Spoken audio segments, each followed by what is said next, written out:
Students, നമ്മൾ ഇന്ന് കുറച്ച് സ്പോക്കൺ ഇംഗ്ലീഷ് സെൻറ്റൻസുകൾ പഠിക്കാൻ പോവാണ്. ഫസ്റ്റ് പോയിന്റ്, അവൾ എന്നെ സഹായിക്കുന്നു. അപ്പം നമുക്ക് എങ്ങനെ ഇംഗ്ലീഷിൽ എഴുതാമെന്ന് നോക്കാം. ഇതൊരു സിമ്പിൾ പ്രസൻറ്റ് സെൻറ്റൻസ് ആണ്.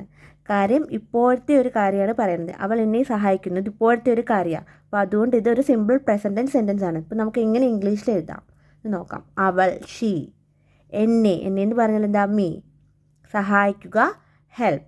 അപ്പം അവൾ എന്നെ സഹായിക്കുന്നു നമുക്ക് എങ്ങനെ എഴുതാമെന്ന് നോക്കാം. She helps me. She helps me. അവൾ എന്നെ സഹായിക്കുന്നു. She helps me. അപ്പം നമുക്ക് നോക്കാം നമുക്ക് ഇങ്ങനെ ഇത് എഴുതാൻ പറ്റിയത്. ഞാൻ പറഞ്ഞു ഇതൊരു സിമ്പിൾ പ്രസൻറ്റ് സെൻറ്റൻസ് ആണെന്ന് പറഞ്ഞായിരുന്നല്ലോ. അപ്പോൾ അതിൻ്റെ ഒരു സ്ട്രക്ചർ നമുക്കിവിടെ എഴുതാം. സബ്ജക്റ്റ് പ്ലസ് വെർബ് ബ്രാക്കറ്റിൽ SORES. വെർബിൻ്റെ കൂടെ നമുക്ക് SORES ആഡ് ചെയ്ത് എഴുതാം. അപ്പോൾ ഈ ഒരു സെൻറ്റൻസ് എഴുതിയിരിക്കുന്നത് സബ്ജക്റ്റ് പ്ലസ് വെർബിൻ്റെ കൂടെ SORES ആഡ് ചെയ്തിട്ടാണ് എഴുതിയിരിക്കുന്നത്. She helps me. അപ്പം ഷീ ആണ് ഇവിടുത്തെ സബ്ജക്റ്റ് ഷീ ആണ്. അപ്പം ഹെൽപ്പാണ് ഇവിടുത്തെ വെർബ്. അപ്പം സബ്ജക്റ്റ് പ്ലസ് വെർബ്. അപ്പോൾ ഹെൽപ്പാണ് വെർബ്. ഈ ഹെൽപ്പിൻ്റെ കൂടെ നമ്മൾ ആഡ് ചെയ്തിട്ടുണ്ട്. ഹെൽപ്പ്. She helps me. അപ്പം നമ്മൾ പഠിച്ചിട്ടുണ്ട് ഒരു സിമ്പിൾ പ്രസൻറ്റ് സെൻറ്റൻസ് ആകുമ്പം നമുക്ക് സബ്ജക്റ്റ് പ്ലസ് വെർബിൻ്റെ കൂടെ SORES ആഡ് ചെയ്തും എഴുതാം, ചെയ്യാതെ എഴുതാൻ നമ്മൾ പഠിച്ചിട്ടുണ്ട്. അപ്പോൾ ഇവിടെ എന്താ നമ്മൾ ആഡ് ചെയ്തതെന്ന് വെച്ചാൽ ഷീ ഒരു സിംഗുലാർ സബ്ജക്റ്റ് ആണ്. She, he, it. ഇപ്പോൾ ഒരാളുടെ പേരൊക്കെ വന്നു കഴിഞ്ഞാൽ നമുക്ക് വെർബിൻ്റെ കൂടെ ആഡ് ചെയ്യാൻ പറ്റും. പക്ഷേ ഷീയുടെ പകരം ഒരു ദേ, യു, വി ഒക്കെ വന്നു കഴിഞ്ഞാൽ നമുക്ക് വെർബിൻ്റെ കൂടെ SOES ആഡ് ചെയ്യാൻ പറ്റത്തില്ല. നമ്മൾ ഓൾറെഡി നേരത്തെ ക്ലാസ്സിൽ പഠിച്ചതാണ്. അപ്പോൾ എപ്പോഴും ഓർത്തിരിക്കുക, നമ്മൾ സബ്ജക്റ്റ് നോക്കിയിട്ടാണ് വെർബിൻ്റെ കൂടെ SORES ആഡ് ചെയ്യണോ വേണ്ടോ എന്ന് നമ്മൾ ഡിസൈഡ് ചെയ്യേണ്ടത്. ഇപ്പോൾ ഇതൊരു സിമ്പിൾ പ്രസൻറ്റ് സെൻറ്റൻസിലാണ് നമ്മൾ ഈ ഒരു സ്ട്രക്ചർ ഉപയോഗിച്ചിട്ട് എഴുതുന്നത്. അപ്പോൾ നമ്മൾ എങ്ങനെ എഴുതിയത്? അവൾ എന്നെ സഹായിക്കുന്നു. She helps me. അപ്പം നമുക്ക് അടുത്ത നെക്സ്റ്റ് പോയിന്റ്, അവൻ എന്നെ വിളിച്ചു. അപ്പം നമുക്കിത് കേട്ടപ്പോഴും മനസ്സിലായി ഇത് കഴിഞ്ഞു പോയൊരു കാര്യമാണെന്ന്. വിളിച്ചു, അപ്പോൾ കഴിഞ്ഞു പോയ കാര്യമാണ്. അവൻ എന്നെ വിളിച്ചു. നമുക്കപ്പോൾ എങ്ങനെ എഴുതാം? അപ്പം ഇതൊരു സിമ്പിൾ പാസ്റ്റ് ടെൻസ് സെൻറ്റൻസ് ആണ്. അപ്പം നമുക്ക് എങ്ങനെ എഴുതാം? അവൻ, ഹി. എന്നെ, മീ.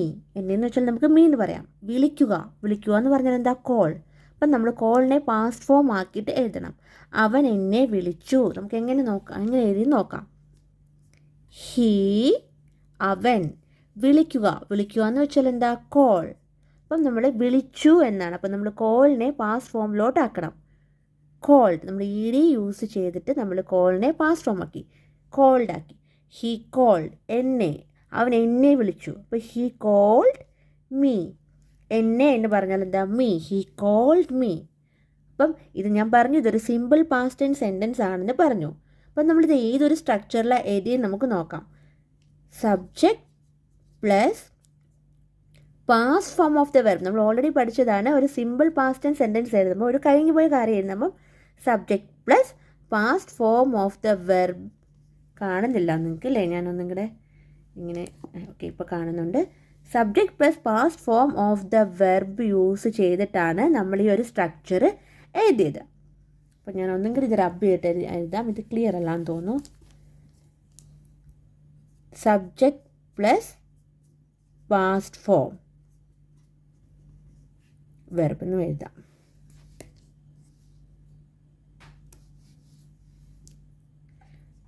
അപ്പം അവൻ എന്നെ വിളിച്ചു. He called me. Subject plus past form of the verb use ചെയ്തിട്ടാണ് നമ്മളിത് ഈ ഒരു സെൻറ്റൻസ് എഴുതിയത്. അപ്പോൾ എങ്ങനെ ഇവിടുത്തെ സബ്ജക്റ്റ് എന്താ? സബ്ജക്റ്റ് എന്ന് പറയുന്നതാണ് ഹി ആണ് ഇവിടുത്തെ സബ്ജക്റ്റ്. അപ്പം വെർബ് എന്ന് പറയുന്നത് കോളാണ് ഇവിടുത്തെ വെർബ്. അപ്പം നമ്മൾ വെർബിനെ പാസ്റ്റ് ഫോമിലോട്ടാക്കി കോൾഡ് ആക്കി. നമ്മൾ ED യൂസ് ചെയ്തിട്ട് പാസ്റ്റ് ഫോമിലോട്ടാക്കി. അപ്പം അവൻ എന്നെ വിളിച്ചു. He called me. അപ്പം നമ്മൾ ഈ ഒരു സ്ട്രക്ചർ യൂസ് ചെയ്തിട്ടാണ് ഇവിടെ എഴുതിയത്. പിന്നെ ഇവിടെ ചേഞ്ച് ചെയ്തേക്കുന്നത് എങ്ങനെയാണ്? ഞാൻ കോളിനെ കൺവേർട്ട് ചെയ്ത് കോൾഡ് എന്നാക്കിയത് ഞാനിവിടെ എഴുതിയേക്കാം. കോളിനെ നമ്മൾ കൺവേർട്ട് ചെയ്ത് കോൾഡ് എന്നാക്കിയിട്ടുണ്ട്. അതാണ് നമ്മളിവിടെ ചേഞ്ച് ചെയ്തേക്കുന്നത്. അപ്പം കോൾ ഒരു പ്രസൻറ്റ് ഫോം ആയിരുന്നു. ആ കോളിനെ നമ്മൾ പ്രസൻറ്റ് ഫോമിൽ നിന്ന് കോൾഡ് ED യൂസ് ചെയ്തിട്ട് ഒരു പാസ്റ്റ് ഫോമിലോട്ട് ആക്കി.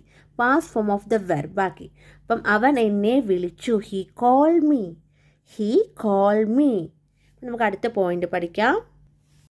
നെക്സ്റ്റ് പോയിന്റ് അവർ വരും. അപ്പോൾ വരും എന്ന് കേട്ടപ്പോഴേ നമുക്ക് മനസ്സിലായി ഇതൊരു ഫ്യൂച്ചർ ടെൻസ് സെൻറ്റൻസ് ആണെന്ന്, പിന്നീടുള്ളൊരു കാര്യമാണ്.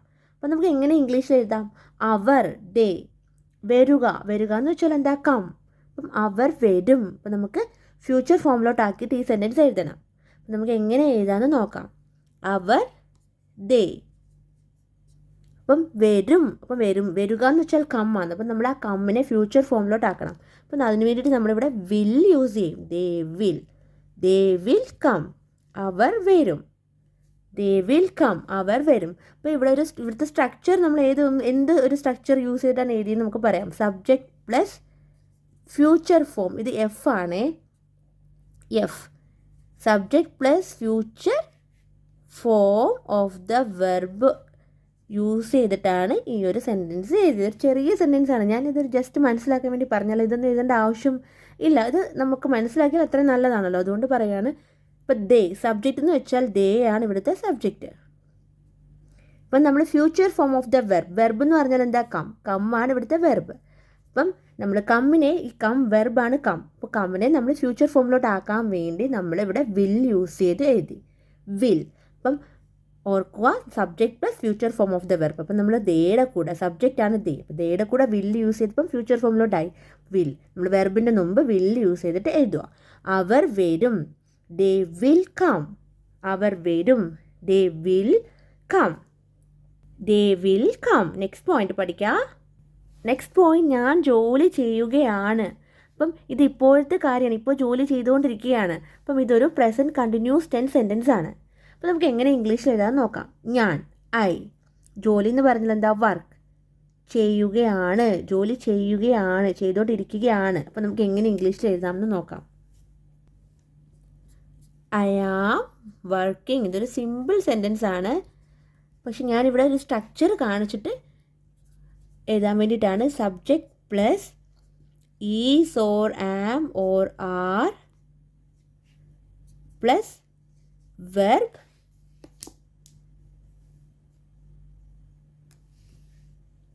Plus ING. അപ്പം ഇവിടെ സബ്ജക്റ്റ് എന്താ? ഇപ്പോൾ subject plus is or am or are plus verb plus ING ആണ് യൂസ് ചെയ്ത് നമ്മളിവിടെ എഴുതേണ്ടത്.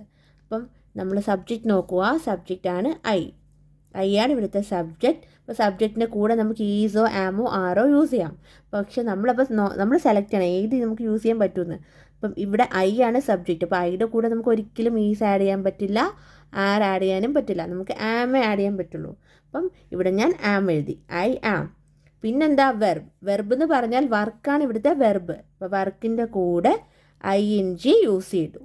വർക്കിംഗ്. അപ്പോൾ ING ആയി, വർക്കിംഗ്. അപ്പം ഇതൊരു പ്രസൻറ്റ് കണ്ടിന്യൂസ് ടെൻസ് സെൻറ്റൻസിൻ്റെ സ്ട്രക്ചറാണ്. അപ്പം ഈ ഒരു സ്ട്രക്ചർ യൂസ് ചെയ്തിട്ടാണ് നമ്മൾ എഴുതുന്നത്. അതുകൊണ്ടാണ്, അല്ലെങ്കിൽ നമുക്കിപ്പോൾ ഐ ആം വർക്കിങ്ങിൻ്റെ ഇത് എഴുതിയതൊന്നും പഠിക്കേണ്ട കാര്യമില്ല, ജസ്റ്റ് മനസ്സിലാക്കാൻ വേണ്ടി പറയാണ്. ഞാൻ ജോലി ചെയ്യുകയാണ്. അപ്പോൾ ഇത് മനസ്സിലാക്കി കഴിഞ്ഞാൽ നമുക്ക് അറിയാൻ പറ്റും ഐ ആം വർക്കിംഗ് എങ്ങനെ നമ്മൾ എഴുതിയെന്ന് നമ്മൾ അറിയാൻ വേണ്ടിയിട്ട് മാത്രം പറയുകയാണ്. ഞാൻ ജോലി ചെയ്യുകയാണ്. I am working. ഞാൻ ജോലി ചെയ്യുകയാണ്. I am working. അപ്പം നമുക്ക് നെക്സ്റ്റ് പോയിന്റ് പഠിക്കാം. നെക്സ്റ്റ് പോയിന്റ്, അവൾ ഉറങ്ങുകയായിരുന്നു. അപ്പം ഇത് ഒരു കഴിഞ്ഞു പോയ കാര്യമാണ്. അപ്പം കഴിഞ്ഞു പോയ കാര്യമാണെങ്കിലും അവിടെ കണ്ടിന്യൂ ചെയ്യുന്ന കാര്യമാണ്. കാര്യം ഉറങ്ങിക്കൊണ്ടിരിക്കുകയായിരുന്നു. അപ്പം ഇതൊരു പാസ്റ്റ് കണ്ടിന്യൂസ് ടെൻസ് സെൻറ്റൻസ് ആണ്. നമുക്ക് എങ്ങനെ എഴുതാമെന്ന് നോക്കാം ഇംഗ്ലീഷിൽ. അവൾ, ഷീ. ഉറങ്ങുക എന്ന് വെച്ചാൽ എന്താ? സ്ലീപ്പ്. അപ്പം അവൾ ഉറങ്ങുകയായിരുന്നു എന്ന് നമുക്ക് എങ്ങനെ എഴുതാമെന്ന് നോക്കാം. അവൾ, ഷീ. അപ്പം നമുക്കിവിടെ എന്ത് യൂസ് ചെയ്തിട്ട് എഴുതാം? അവൾ ഉറങ്ങുകയായിരുന്നു. അപ്പം നമുക്ക് ഷീ വാസ് സ്ലീപ്പിംഗ്. അവൾ ഉറങ്ങുകയായിരുന്നു. അപ്പം നമ്മൾ ഏതൊരു സ്ട്രക്ചർ യൂസ് ചെയ്തിട്ട് ഇവിടെ എഴുതിയെന്ന് നമുക്ക് നോക്കാം. Subject plus was or were plus verb plus ING. Subject plus was or were plus verb plus ING use ചെയ്തിട്ടാണ് നമ്മൾ ഈ ഒരു സെൻറ്റൻസ് എഴുതിയത്. ഈ ഒരു സ്ട്രക്ചറാണ് നമ്മൾ യൂസ് ചെയ്തത്. അപ്പം ഇതൊരു പാസ്റ്റ് കണ്ടിന്യൂസ് ടെൻസ് സെൻറ്റൻസ് ആണ്. അപ്പം നമുക്ക് എങ്ങനെ എഴുതി നോക്കാം. ഷീ ആണ് ഇവിടുത്തെ സബ്ജക്റ്റ്. അപ്പോൾ സബ്ജക്റ്റിൻ്റെ കൂടെ നമ്മൾ വാസ് ഓർ വെയർ ഏതാണ് നമ്മൾ ചേർത്തത്? ഇവിടെ വാസ് ആണ് ചേർത്തത്, വെയർ നമ്മൾ ചേർത്തില്ല. കാര്യം എന്താ? വെയർ നമുക്ക് യൂസ് ചെയ്യാൻ പറ്റില്ല. കാര്യം ഷീ ഒരു സിംഗുലാർ സബ്ജക്റ്റ് ആണ്. ഇപ്പോൾ ഒരു സിംഗുലർ സബ്ജക്റ്റിൻ്റെ കൂടെ നമ്മൾ എപ്പോഴും വാസ് ആയിരിക്കും യൂസ് ചെയ്യുക. വേറെ യൂസ് ചെയ്യുന്നത് ഒരു പ്ലൂറൽ സബ്ജക്റ്റിൻ്റെ കൂടെ ആയിരിക്കും. അപ്പം നമ്മൾ എങ്ങനെ എഴുതി ഷീ വാസ്, പിന്നെ നമ്മൾ എന്താ യൂസ് ചെയ്തത് വെർബ്. ഇവിടെ വെർബ് എന്ന് പറഞ്ഞാൽ സ്ലീപ്പാണ് ഇവിടുത്തെ വെർബ്. വെർബിൻ്റെ കൂടെ ING ആഡ് ചെയ്തു, അപ്പോൾ സ്ലീപ്പിംഗ് ആയി. അപ്പം ഷീ വാസ് സ്ലീപ്പിംഗ്. അപ്പം അവൾ ഉറങ്ങുകയായിരുന്നു. അപ്പോൾ ഒരു കഴിഞ്ഞുപോയ കാര്യമാണ്, കഴിഞ്ഞുപോയ കാര്യത്തിൽ കണ്ടിന്യൂ ചെയ്യുന്ന കാര്യമാണ്, പാസ്റ്റ് കണ്ടിന്യൂസ് ടെൻസ് സെൻറ്റൻസ്. അപ്പോൾ ഷീ വാസ് സ്ലീപ്പിംഗ്, അവൾ ഉറങ്ങുകയായിരുന്നു. അപ്പം ഇത് ഞാൻ പറയണമെന്ന് പറഞ്ഞാൽ സബ്ജക്റ്റ് വെർബൊക്കെ പറയണമെന്ന് പറഞ്ഞാൽ നമുക്ക് ജസ്റ്റ് ആ ഒരു ഗ്രാമർ മനസ്സിലാവാൻ വേണ്ടിയിട്ടാണ്. അല്ലാതെ നമ്മൾ എപ്പോഴും ഇത് ഓർത്ത് വെച്ചുകൊണ്ടിരിക്കാൻ പറ്റില്ല, നമ്മൾ മനസ്സിലാക്കി വെച്ചേക്കും, അത്രയേ ഉള്ളൂ. അപ്പോൾ എങ്ങനെയാണ് നമ്മൾ എഴുതിയത്? അവൾ ഉറങ്ങുകയായിരുന്നു. She was sleeping, she was sleeping.